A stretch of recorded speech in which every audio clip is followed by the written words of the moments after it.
Stéphane Nomis, arrivé dans une fédération nouvelle, conquise par les urnes, mais qui n'a pas changé de gouvernance en plusieurs décennies. Comment ça se passe concrètement? Concrètement, c'est pas facile.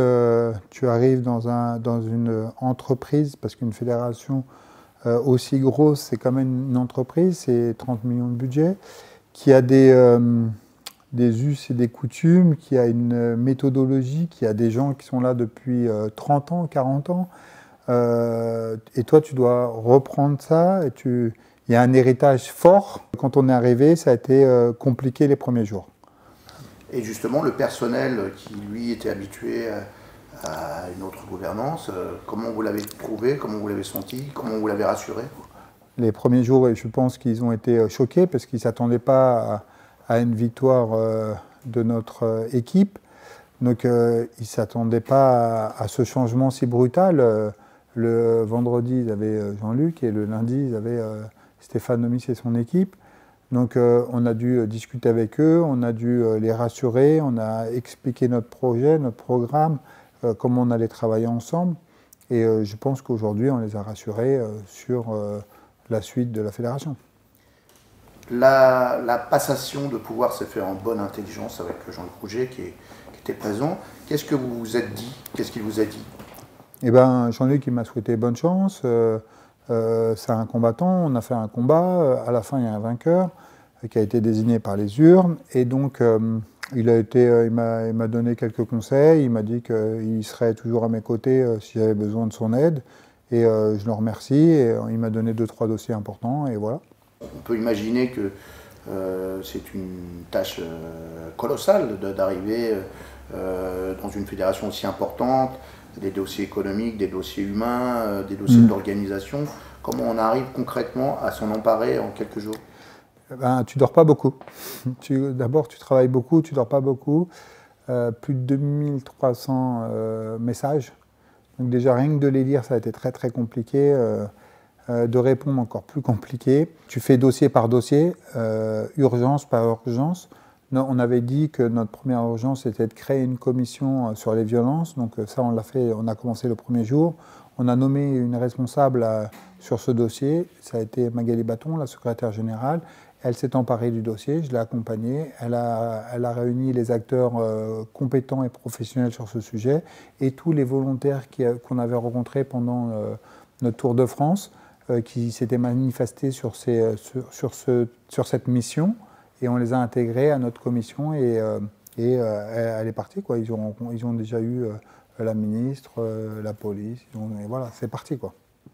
Et sur le management humain, vous avez toute une organisation à mettre en place. On appelle les gens, comment ça se passe? Alors, on les voit un par un. D'abord, j'ai vu les groupes et après, je les vois un par un et on avance un par un sur la réorganisation. C'est pas facile, il y en a qui vont changer de secteur, il y en a qui vont changer d'étage, voilà, ça va être une réorganisation au niveau administratif. Après, il y aura la réorganisation sportive, mais d'abord, on s'est attaché à la réorganisation administrative. Tu dois faire les signatures dans les banques, appeler les banquiers, après appeler les ministères, voilà, tu as beaucoup de coups de téléphone à passer pour être opérationnel. Le premier jour a été très difficile, parce que c'était très pesant, c'était très lourd, Ma rencontre avec Jean-Luc, ça m'a libéré. Une fois qu'il a fait la passation, ça a été beaucoup mieux pour moi. Qui sont les personnages importants autour de vous? Eh ben, au sein de la fédération, on a mis dans le bureau, il y avait 3 personnes obligatoires. C'était le président, le secrétaire général Magali Baton et le trésorier Nasser Nechar.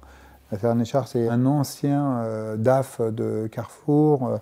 Il est DAF dans une grande fondation. C'est sur les compétences qu'on avait jugé qu'il pouvait intégrer le bureau et on s'aperçoit que maintenant il traite les dossiers financiers, il les traite avec beaucoup de connaissances. Donc les gens du service financier m'ont dit voilà, on est content, c'est des gens ultra compétents, donc ils ont été agréablement surpris de notre équipe au final, qu'ils ne la connaissaient pas. Et donc lui c'est une personne importante. Après dans les féminines, on a Gévrise qui a pris le sujet de l'international. Elle a commencé à appeler la Fédération internationale, la Fédération européenne, elle a pris l'assistante sur l'international, on a fait un rendez-vous avec Michel Huette qui est aujourd'hui responsable de l'international, mais il part à la retraite à la fin du mois, donc on a pris sa place. C'est un dossier qui m'incombe. Avec Gévrise, on va le traiter ensemble, ce dossier-là. Frédérique Jossinet, elle, est sur le sportif. Elle a commencé la communication avec les gens de la DTN pour mettre en place une nouvelle stratégie pour les 4 ou 8 prochaines années. Sur la partie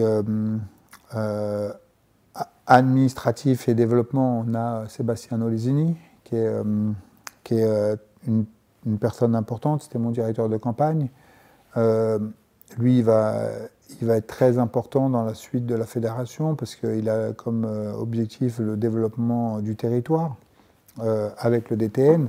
Donc il sera le relais avec le DTN sur ce sujet-là. Je pense que c'est quelqu'un de hyper compétent. Je suis content qu'il rejoigne mon équipe. Sur la partie communication et immobilière, on a David Inkel. David Inkel, c'est quelqu'un qui connaît très très bien son sujet. On a des très grandes difficultés aujourd'hui dans la fédération au niveau économique. On est dans une situation à la limite de la catastrophe. On est en période très très grave avec des pertes d'argent dues à la Covid, mais des pertes d'argent qui existaient avant, dues à l'INJ mal géré, dues au tournoi de Paris, dues aussi à Villebon. La gestion de la fédération était sous le coup de la Cour des comptes et d'une inspection aussi de l'inspection générale des services. Et ça, on s'aperçoit que, moi je les ai eus au téléphone, on est dans une situation catastrophique. Ça va être compliqué de se relever et j'avais vraiment besoin d'une équipe très forte et on a une équipe très forte sur ces sujets-là, quoi. Peut-être vous pouvez préciser sur le plan économique, vous parlez, alors on devine que Villebon, c'est un bâtiment dont on a déjà pas mal parlé, mais quel est le problème du tournoi de Paris et de l'INJ en particulier? Le tournoi de Paris, on perd 500, 600, 700 000 euros chaque année. C'est un budget de 2 millions, on perd 500, 600, 700 millions euros chaque année, c'est énorme. Ça, c'est sans compter le salaire des gens qui sont utilisés pour gérer le tournoi de Paris. Et donc, c'est des sommes astronomiques, hein. Demain, on va devoir avoir un tournoi de Paris révisé. À partir du mois de mai, parce qu'il se tiendra au mois de mai, le tournoi de Paris, on aura à l'équilibre. Notre objectif, c'est à l'équilibre, le tournoi de Paris. On ne doit pas perdre d'argent au tournoi de Paris. Les enfants de l'Aveyron, ils ne doivent pas payer leurs cotisations pour que ça soit mal dépensé au tournoi de Paris. Je dois juste améliorer, je dois trouver des nouvelles rentrées d'argent, je dois améliorer l'activité du tournoi de Paris, je dois remplir Bercy, on doit mieux vendre, on doit moins dépenser pour être à l'équilibre. Le but de la fédération, c'est pas de gagner de l'argent, mais c'est de faire le maximum pour le développement du judo. On sait que la fédération est liée à la fédération internationale parce que le secrétariat général de la fédération internationale est en partie organisé par la fédération française. C'est un enjeu, il y a quelque chose. Jean-Luc reste secrétaire général de la fédération internationale, donc maintenant il n'a plus de poste à la fédération française, il remonte à la fédération internationale, il va travailler directement avec eux. Pouvez-vous nous dire comment on choisit un DTN, comment ça va se passer concrètement, et peut-être quel est votre souhait, quelle est votre vision du DTN parfait pour le judo? Il y a 4 DTN adjoints, on en a pris un des 4 pour assurer la continuité, le temps de faire l'appel à candidature sur un nouveau DTN jusqu'au jeu de 2024. Donc il connaissait bien le sujet, il connaît bien les sujets. Il n'est pas judoka, donc on a un DTN par intérim qui n'est pas ceinture noire. C'est différent, mais par contre, il connaît très très bien tous les dossiers et je pense que c'était le meilleur à son poste aujourd'hui. On a un objectif global, c'est de la gestion de la fédération et du développement du judo, mais aussi des résultats sportifs, parce qu'on va nommer un responsable à la haute performance qui gérera l'équipe de France, et on va nommer un DTN qui sera choisi suite à cet appel à candidature. Ils vont tous remplir un dossier, ils vont nous apporter des projets, les projets qu'ils pensent qui vont les permettre de réussir dans les prochaines années. Et on va choisir le meilleur projet, les personnes qui iraient le mieux avec moi, parce que la proximité, c'est important. Entre le DTN et le président et le directeur général de la fédération, ce qui permet de bien diriger cette fédération, qui est composée aussi de salariés, mais aussi de cadres d'État. Et donc, je pense qu'avec une candidature ouverte à notre fédération, à tout le monde, mais aussi aux autres sportifs dans d'autres sports, on est sur ce que nous, on parle depuis le début de notre campagne, sur l'ouverture, la transparence. Concrètement, on a quand même une Olympiade à finir sur le plan sportif. On a déjà évoqué le problème économique, etc. Mais sur le plan sportif, comment vous voyez votre action immédiate par rapport à l'équipe de France et ses projets?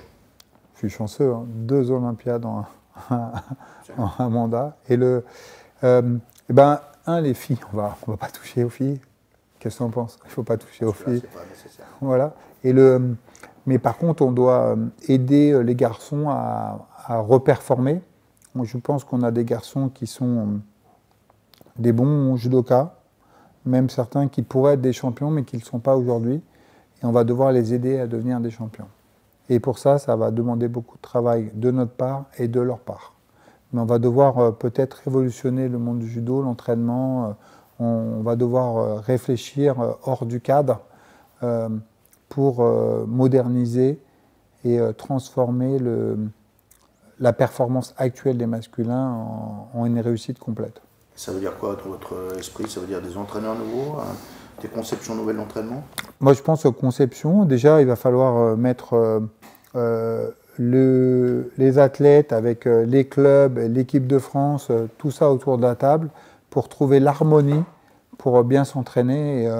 Le système de sélection transparent, le système de sélection compétition transparent, on va devoir travailler ensemble. Quels sont les enjeux pour vous de formation? Quels outils vous voulez mettre au service des professeurs et quel type de génération vous voulez créer? On a une commission qui travaille déjà sur la formation et notre objectif, c'est de créer l'École nationale de la formation avec des gens à l'administratif, mais aussi des gens sur le judo, avec des gens comme Frédéric de Montfaucon qui vont nous permettre de faire des meilleurs professeurs.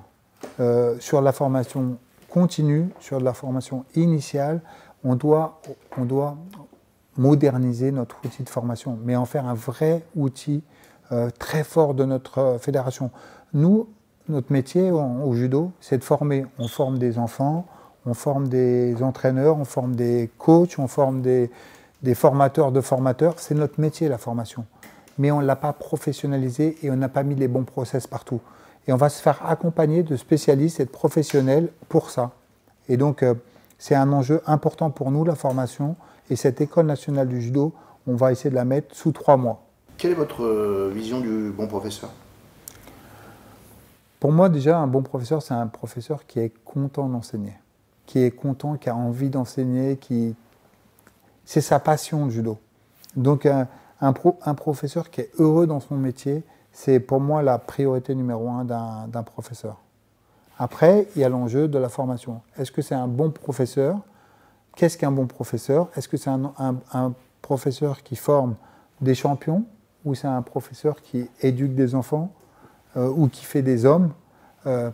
Chacun sa notion du bon professeur. Nous, on dit chacun son judo, mais je pense que c'est chacun sa notion du bon professeur. Est-ce que quand même l'enjeu du patrimoine technique à transmettre, c'est important? Ah oui, c'est hyper important. L'enjeu du patrimoine du judo, le judo a un héritage incroyable et on va devoir s'appuyer dessus pour, je pense, redynamiser la fédération passe par l'utilisation de l'héritage du judo, pour moi. Est-ce que pour vous le judo est un sport ou une école? Je pense qu'il est les deux, ça dépend des gens. Je pense que chacun peut choisir de vouloir en faire Un sport, moi, c'est l'école de ma vie. Moi, je lui dois tout au judo. J'ai été enfant du judo, j'ai vécu du judo en étant professeur de judo, j'ai vécu du judo en étant champion. En créant ma société, je l'ai appelé Ippon. À l'intérieur, j'ai remis des systèmes de grade comme au judo à des ingénieurs de grandes écoles. Je suis retourné sur un grand club de haut niveau. Moi, je lui dois tout. Moi, c'est ma vie, c'est mon école de vie, moi. Mais il y en a qui le considèrent comme le sport qu'ils font au moment où ils le font. Mais chaque chose est entendable. Quelle est votre action vis-à-vis des clubs? Qu'est-ce que vous avez envie de dire aux clubs? Notre relation avec les clubs, elle doit s'améliorer. Elle doit être beaucoup plus forte. Que ce soit les clubs de haut niveau et les autres clubs. L'ensemble des clubs. On est une fédération de clubs. On doit recréer du lien entre les clubs. C'est une priorité absolue de notre mandat. On doit faire en sorte que le club soit l'organe fort de cette fédération. De toute manière, dans 4 ans, ils vont voter. Donc on va tout faire pour qu'ils arrivent à voter sereinement, qu'ils aient une connaissance parfaite du judo, des organes, de tout comment ça se passe, et qu'on soit à leur service. On va remettre une fédération au service des clubs et des licenciés. Ça, je pense que c'est important. Le but, c'est de créer une fédération avec eux. C'est pas que des mots, c'est des faits. Tu vois, là, il y a eu des récompenses au chemin d'Europe. Il y a eu 8 médaillés. Nous, on a écrit au club actuel, mais on a écrit aussi au club formateur.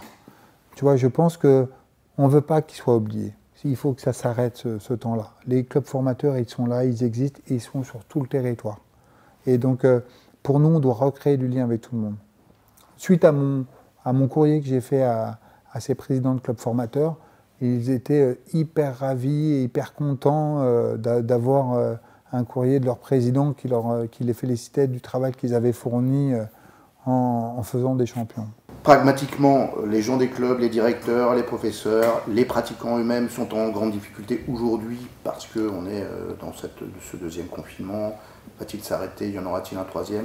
Qu'est-ce que vous pouvez dire, qu'est-ce que vous pouvez faire aujourd'hui pour aider le judo français à passer cette période? Là, il va falloir être patient jusqu'au 15 décembre pour que les enfants reprennent. On espère qu'ils vont tous reprendre, on espère que tous les clubs ont fait des stages et organisé des stages. On va faire notre maximum à partir du mois de janvier pour aider tout le monde.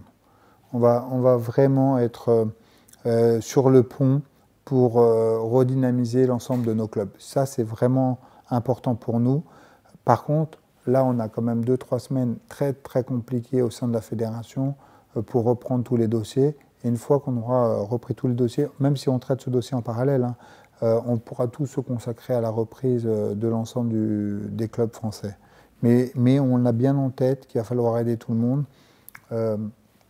Peut-être financièrement, on est en train de travailler sur les sujets pour redonner vie à l'ensemble de nos professeurs, de nos clubs très rapidement. C'est un engagement qu'on a pris et on va essayer de le tenir, mais il faut nous laisser un peu de temps. Justement, vous êtes arrivé à la fédération avec un projet de nouvelle gouvernance, ce que vous venez de nous expliquer, de plus grande proximité avec les clubs. Concrètement, vous envisagez quoi? Il y aura des représentants des clubs? Comment vous allez parler? Il y a des commissions qui vont venir régulièrement. Concrètement, ça va se passer comment? Déjà, le 17, il y a le premier conseil d'administration où on va nommer les vice-présidents et les premières commissions. Ensuite, on va créer, par exemple, une association d'athlètes de haut niveau où il y aura un représentant des athlètes de haut niveau nommé par les athlètes de haut niveau. On va créer une association pour les clubs de haut niveau où il y aura une personne des clubs de haut niveau qui sera présent au comité de sélection, donc du jamais vu. On veut remettre de la transparence partout. On a besoin de l'ensemble du territoire, de l'ensemble des acteurs pour mieux diriger notre fédération. Pour nous, c'est capital pour essayer. On a parlé pendant toute notre campagne de management participatif. On met les actions tout de suite en place. On nomme les commissions avec les gens du territoire. On est en train de tout faire avec les gens du territoire. Est-ce que ça veut dire que ça va faire beaucoup de voyages? Ou est-ce que vous allez utiliser Ah bah non. Regarde, par exemple, le premier conseil d'administration, moi j'ai dit que c'était full remote. Hein. Et je veux économiser. On a besoin d'économiser des sous là. Hein. On a besoin d'économiser des sous partout. Je suis arrivé, j'ai coupé les cartes bleues. Je veux connaître les dépenses. On est en grande difficulté financière, c'est un fait. Donc non, on va utiliser les visios, on va travailler à distance, on va travailler sur les gens en proximité pour au moins que le judo français il sorte de la zone rouge des finances. Ça va nous prendre peut-être 6 mois, 8 mois, 9 mois, mais peut-être 1 an, peut-être 2 ans, je ne sais pas, mais on doit sortir de cette zone rouge. Vous êtes arrivé avec une idée phare qui a beaucoup impressionné, celui d'une licence moins chère pour les jeunes.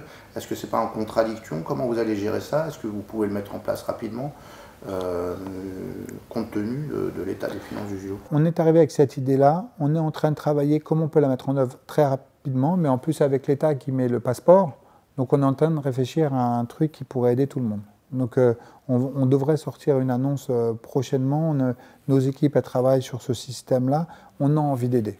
On a envie d'aider et on sait qu'on doit aider. Nos clubs, ils ont besoin de nous.